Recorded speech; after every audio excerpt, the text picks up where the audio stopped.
Customers want to know the why behind the number.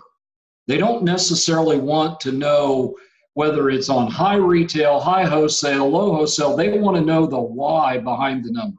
In other words, why is my car worth this? What were the attributes of my vehicle that caused it to be worth more? What are the attributes that caused it to be worth less? The why, explained quickly, is that hope for gain.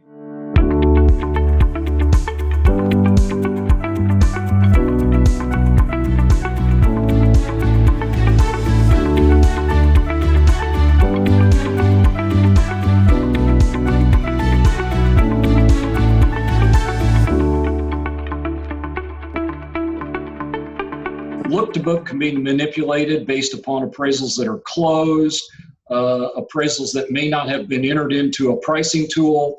I want to look at the total number of appraisals versus acquisitions, and I want to appraise everybody's car.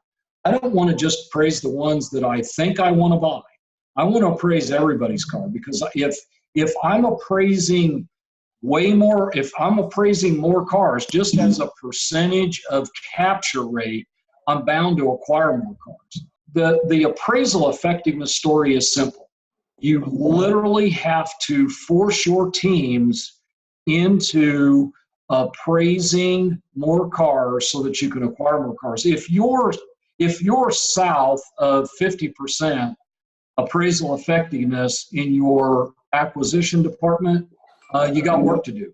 You need to really focus on trying to acquire at least 60 to 70% of the cars that you appraise. Then determine the exit strategy, because here's what we all know. There's going to be 40 million used cars sold in 2019.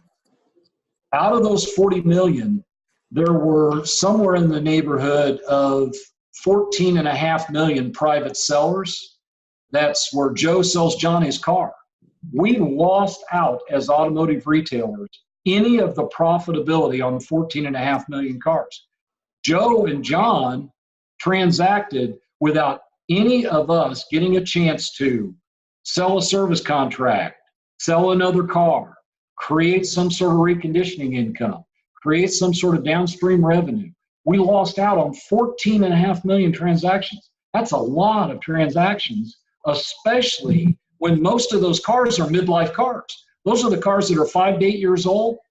Every dealer that I know would love to have 5 or 6 year old cars on their lot that they could transact at less than $15,000. And you don't find those cars at the auction. And if you do, there's 100 bidders on.